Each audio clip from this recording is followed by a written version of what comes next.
السلام عليكم ورحمة الله وبركاته. ازيكم حبايبي؟ عاملين ايه؟ يا رب تكونوا بخير ونسمع عن بعض كل خير يا رب. نعمله النهاردة بقى فيديو جديد مع بعض يا حبايبي. انا جايبة النهاردة بطاطس وسط زي دي، فهعملها بطريقة هوريها لكم واعملها معاكم عشان تعرفوها. طريقة حلوة اوي جميلة. هنعملوها مع بعضينا وهتشوفوها. هنعمله النهارده حاجات حلوه مع بعض يعني هعمل كام حاجه النهارده كده في المطبخ هوريها لكم. وانا حبيت ان انا اصور واوريكم اللي انا هعمله النهارده. انا هعمل برضو جايبه لحمه مفرومه، هعمل منها برضو البطاطس وهتشوفوا الطريقه ايه. هتشوفوا الطريقه دلوقتي. تمام، يعني هنعمله كام حاجه مع بعض النهارده ايه كويسه كده.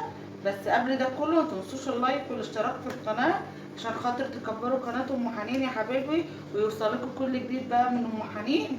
تمام، وزي احنا برضو ما بنتعبوا نفسنا علشان خاطر ان احنا نعمل لكم حاجات جديده وننزل لكم حاجات جديده وتستفادوا منها برضو. برضو انتوا مش هتبخلوا علينا لا بلايك ولا باشتراك في القناه. ماشي يا حبايبي، ويا رب يكون المحتوى اللي انا بنزله لكم وانتوا بتكونوا مبسوطين منه وحابينه وبتستفادوا منه. ماشي، نبداوا بقى مع بعض الفيديو. انا قلت لكم انا جايبه اهوت بقى ايه البطاطس ديت هقشرها.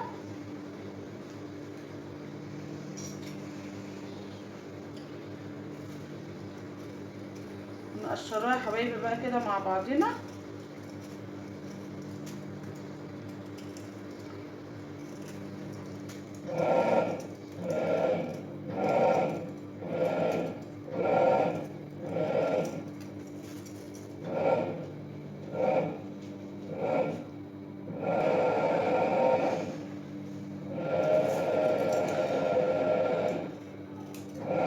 عاملين ايه يا حبايبي؟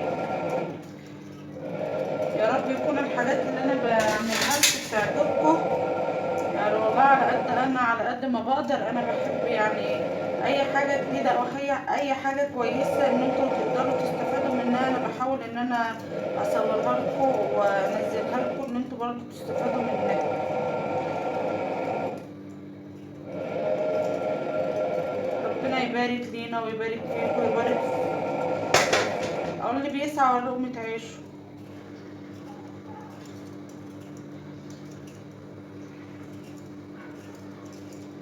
بصوا يا حبايبي بقى احنا هنقشروا البطاطس. هم دولت 2 كيلو، دول 2 كيلو بطاطس. بس انا ما كنتش عايزاها الطريقه اللي انا هعمل فيها البطاطس دي. انا مش عايزاها كبيره، انا عايزاها وسط زي ما قلت لكم. وعلى قد ما تقدروا ان تبقى كلها ايه قد بعضيها، يعني ما يبقاش حاجه كبيره حاجه صغيره، تبقى ايه كلها ايه قد بعضيها يعني.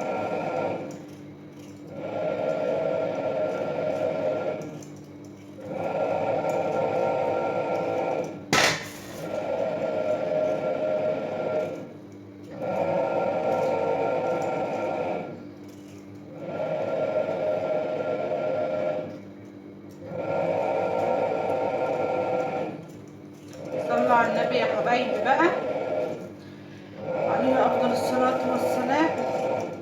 نصلوا جميعا، نصلوا على النبي كده جميعا يا حبايب قلبي.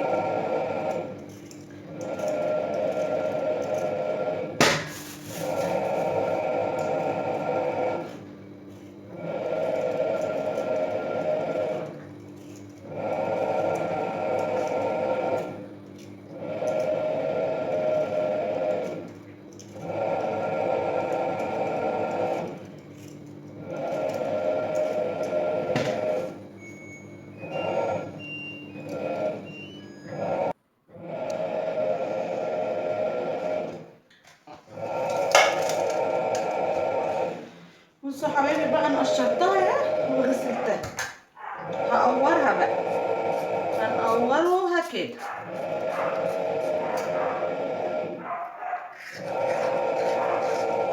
بس تحاولي اللي لقيتي ما تاكليش منها من جوه كتير. بصوا هي دي الصينيه اللي انا هعمل فيها اساسا البطاطس دي الصينية، فانا القلب اللي انا بطلعه في قلب الصينية، علشان برضو ده اللي هيبقى القعرية بتاعت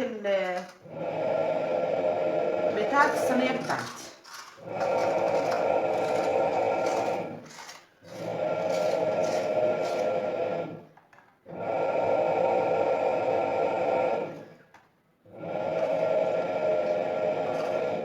هعمل لكم بقى طريقة بطاطس تحفة.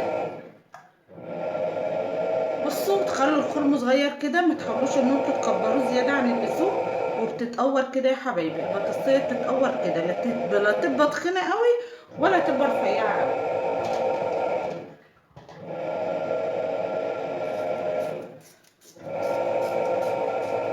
يعني الخرم بتاع البطاطسية اللي انتوا بتفتحوه يكون قد المقورة كده، قد حجم المقورة.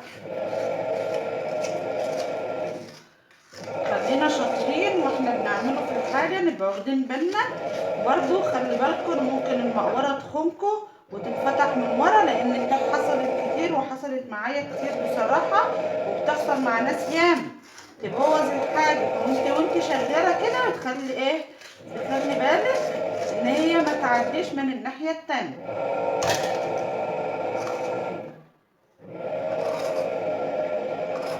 بصوا،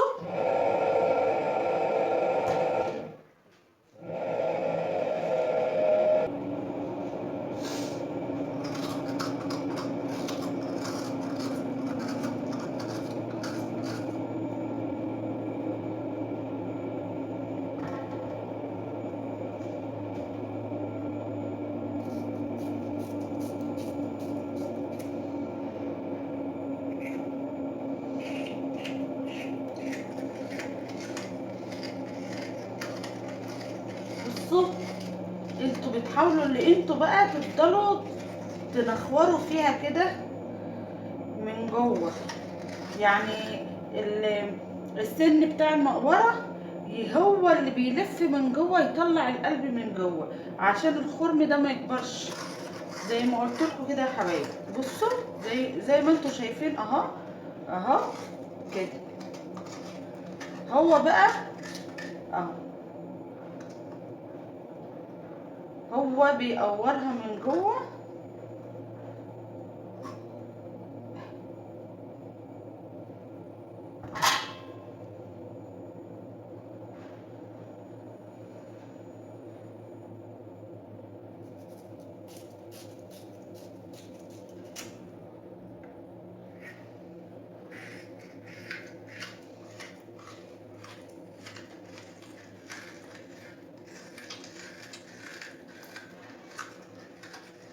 هحاول ان انا بوسع فيها من جوه،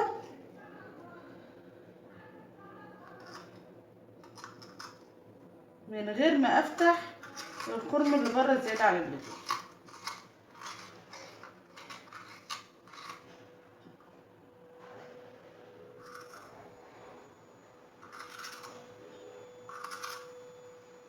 وبكده انا بقى خلصت كميه تقوير البطاطس.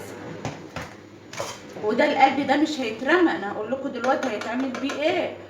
ده مش هيترمى، ده برضه انا هعمله مع الاكل. وكده ادي تقوير البطاطس، اروح اشطفها بقى.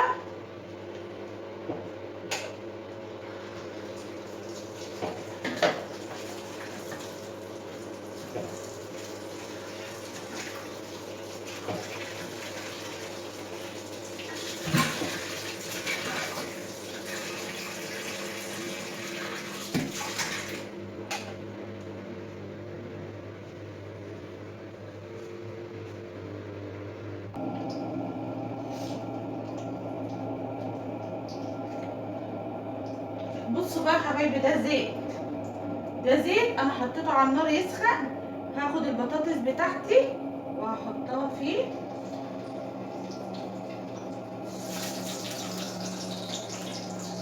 وصفاها من الميه جامد عشان ما تكترش عليا وانا بستخدمها.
اقلبها كده ما اسيبهاش، انا مش عايزاها تحمر، انا عايزاها تتقلى نص قليه كده. انا مش عايزه البطاطس تحمر معايا، انا عايزاها تتحمر تحمير نص قليه. صلوا على النبي يا حبايب قلبي، صلوا على الهادي الرحمن عليه افضل الصلاه والسلام. بصوا بقى، انا كده قلبتها.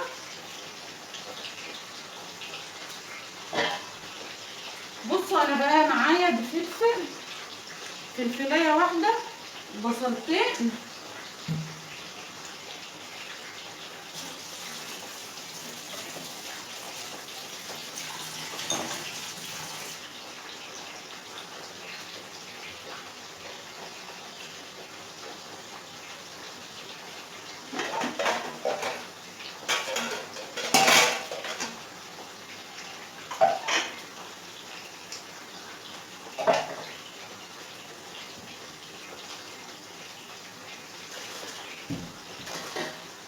في المفرمه يا حبايبي وهخرطهم كده.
كده خلاص، كده هنطلعوها بقى.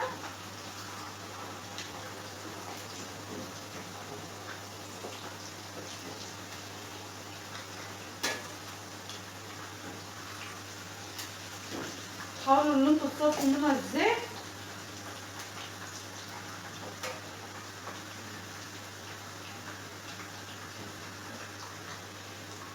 متخلوش فيها زيت يا حبايبي.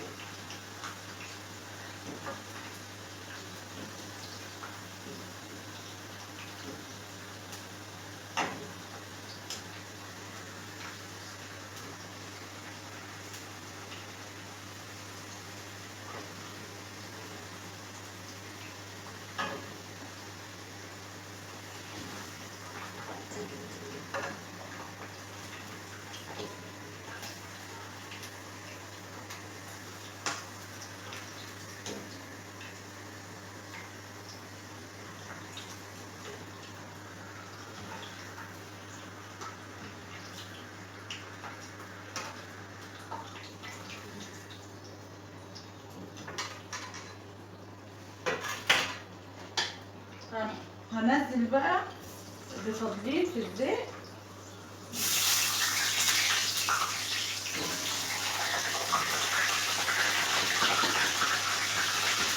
حاولوا تصفوا الميه جامد، تصفوا هي الميه بتعمل ايه في الزيت عشان ما تتحرقش وانتوا واقفين.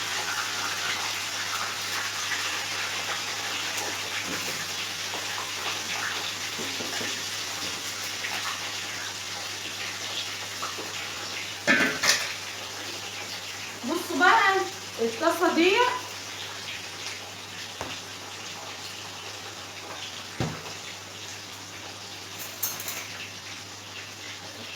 هنزل بمعلقه سمنه،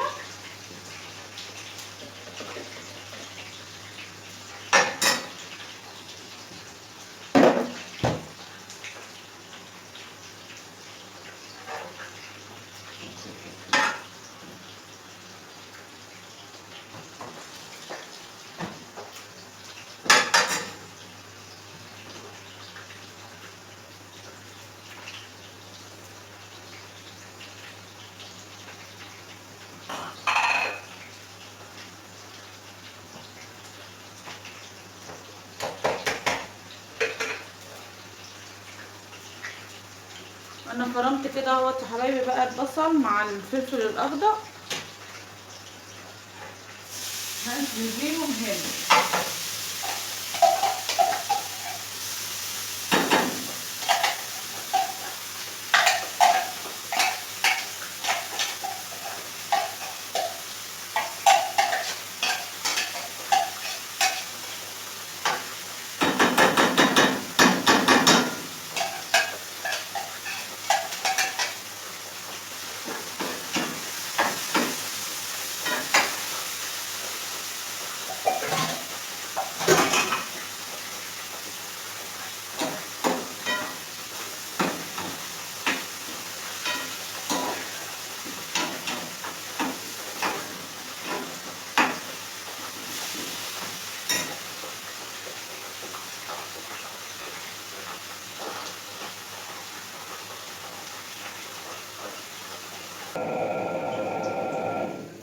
بصوا يا حبايبي بقى هنا البصلايه هي خلاص بدأت كده تدبل اهيت معايا.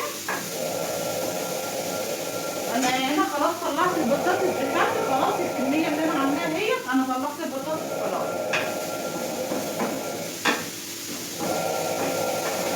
بفضي بقى المفروم اللي انا جايباه، بفضي اللحمه المفرومه اللي انا جايباها كده على البصل.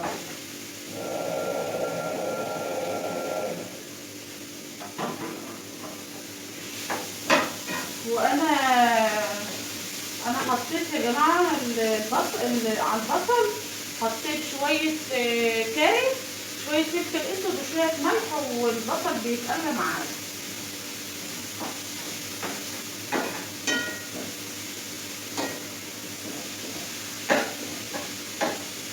يعني التوابل بتاعتها انا حطيتها لها خلاص مع البصله، بحطها مع تشويحه البصل التوابل.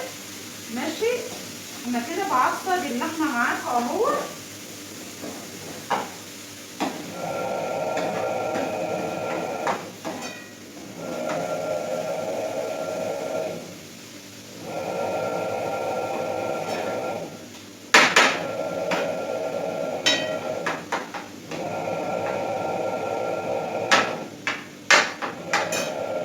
انا كده خلصت معايا تقليه البطاطس اللي انا كنت بقليها، وكده اللحمه بتاعتي هي بتتعصق تمام.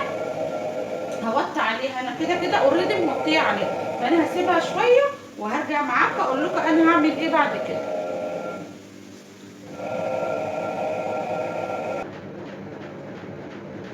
بصوا بقى يا ولاد، اللحمه اللي انا عصقتها هي معايا بس هي سخنه مولعه. البطاطس بقى اللي انا قلت لكم انا مش هرميها، وبرده مش ان هي هتبقى قاعده ساعه الصينيه ما تستوي خلاص تترمى، لا انا هوريكم دلوقتي هعمل فيها ايه، لان هتتاكل برده مع الصينيه. بصوا بقى، هنزل احط فيها حبه كاري، اقسم بالله طعمها بيبقى تحفه. وما تترماش. شوية فلفل اسود،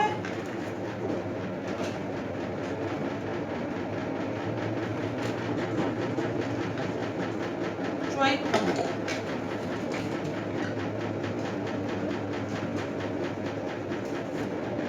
حبهان. بص انا بجيب الحبهان بطحنه عندي كده، انا بحطه على الاكل وبحطه على اللحمه وبحطه على الفراخ، بحطه على كل حاجه مطحون، بيبقى ريحته فواحه تحفه احسن من الفصوص. بس انا برضو بخلي عندي من الفصوص، بخلي شويه من ده وبخلي شويه من ده، بس الاكتر انا بطحنه. تمام. وشويه ملح، ما كترتش ملح قوي.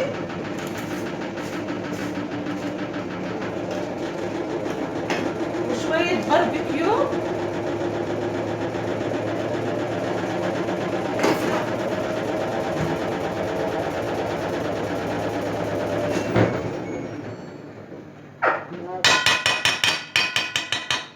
وهقلب بقى كله كده مع بعض.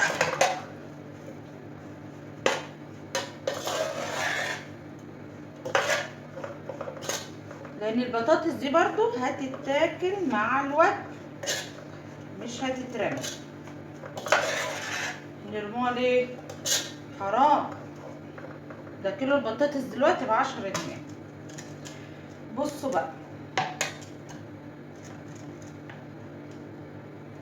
بعد كده انا ما عملتها كده وقلبتها وحطيتها كده، هعمل فيها ايه تاني؟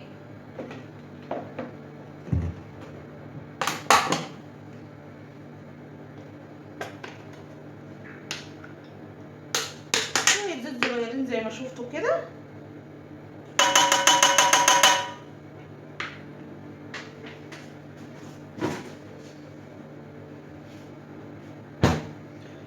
وهحشي بقى ايه؟ وهحشي البطاطس. بصوا الخرم قد ايه، انا عايزاه كده.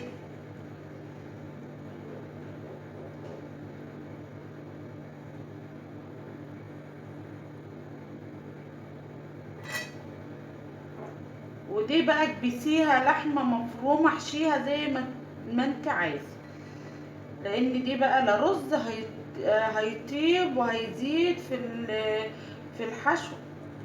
اكبسيها زي ما انت عايزه لحمه مفرومه.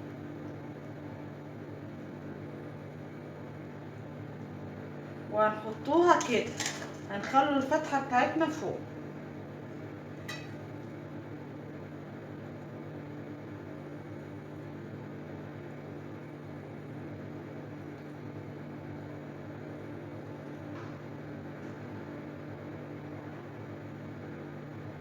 طريقه جميله والله، هتعجبكم، حلوه قوي، وتنفع للعزايم وتنفع وجبه برضو يعني. حلوه الطريقه، جميله.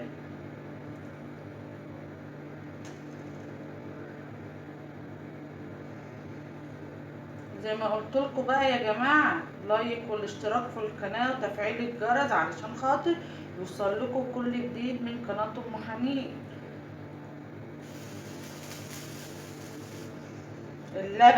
اللبن هيفور، اللبن هيفور.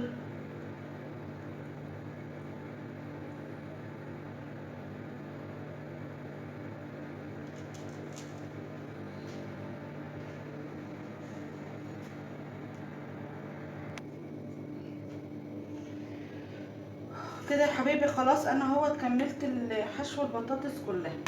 هنزل عليها بقى، ده بعصير طماطم بس، مش محطوط عليه اي حاجه، ده عصير طماطم. هنزل عليها كده بعصير الطماطم ده.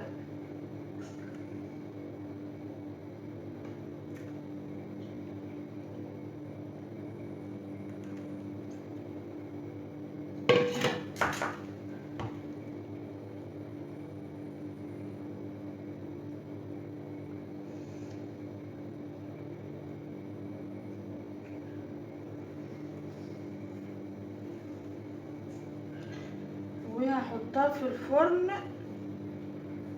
يعني نص ساعه كده. هحطها في الفرن بقى وهوريكم بعد ما تطلع هتبقى عامله ازاي.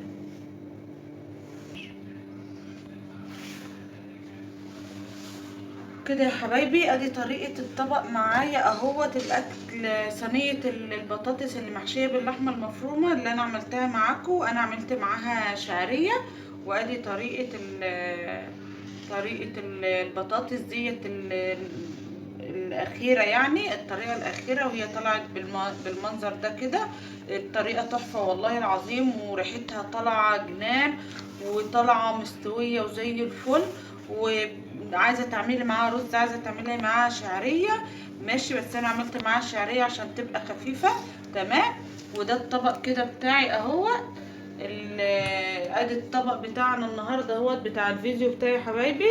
يا رب يكون عجبكم، ومتنسوش اللايك بقى والاشتراك في القناه عشان يوصل لكم كل جديد. واهم حاجه تفعيل الجرس يا حبايبي، اهم حاجه الاشتراك في القناه عشان خاطر القناه تكبر بيكم. ويا رب يكون الفيديو عجبكم، تكونوا استفدتوا منه. والسلام عليكم ورحمه الله وبركاته.